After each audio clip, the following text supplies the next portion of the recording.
정부가 올해 사전청약 물량을 작년 대비 2배 수준인 7만 호 공급하고 다음 달 의왕 고천, 3월 인천 영종 등 매월 실시할 계획이라고 밝혔습니다.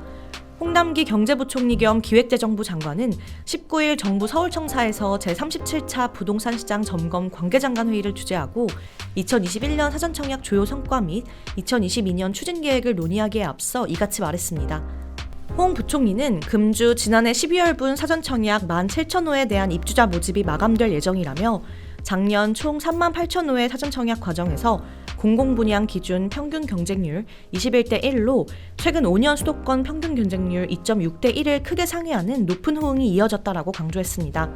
이어 지난해 7월 사전청약 시행 이후 30대 이하의 서울 아파트 매수 비중이 7월 44.8%에서 11월 39.9%로 하락하는 등 젊은 세대의 추격 매수 심리 진정과 시장 안정에 실질적으로 기여한 것으로 평가된다라며 작년 성과를 바탕으로 올해에는 물량 확보와 질적 재고라는 양 측면에서 주택 공급의 천병인 사전청약의 위상과 역할을 한층 강화할 계획이라고 말했습니다.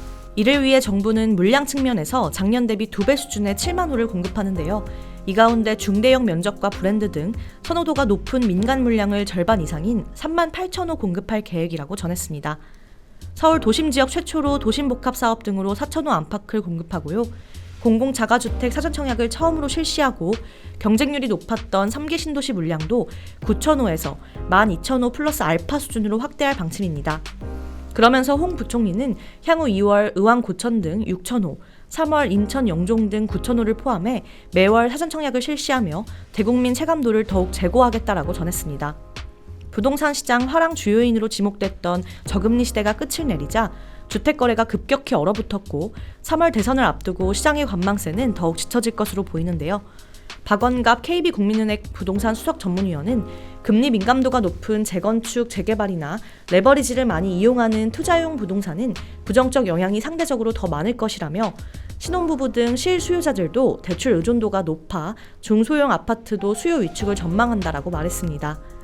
박 전문위원은 기준금리 인상의 대출 규제, 보유세 부담 증가가 수요 둔화로 이어져 적어도 상반기까지는 조정 국면이 이어질 것이라며 지난해까지만 해도 영끌 비투에 나섰던 젊은층 수요자들이 관망세로 돌아설 것이라고 예상했습니다. 함영진 직방 빅데이터 랩장은 무분별한 주택 구입보다는 대기 수요가 꾸준한 신축이나 교통망 예정지, 공급 희소성이 지속될 수 있는 지역 위주로 매입 청약 수요가 제한되며 지역별 양극화가 커질 수 있다고 말했는데요. 다만 금리 인상이 꼭 집값 하락을 뜻하는 것은 아니란 의견도 있습니다.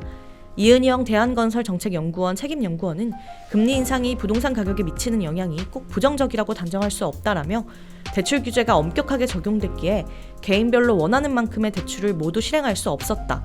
여전히 관건은 금리가 아닌 대출 한도라고 봤습니다. 대체적으로 집값이 조정 국면에 진입했다고 볼 수 있겠는데요. 3월 대선을 앞두고 부동산 시장이 어떤 모습을 보여줄지 관심 가지고 지켜봐야겠습니다. 이상 바른부동산 뉴스였습니다. 좋아요와 구독 부탁드립니다. 감사합니다.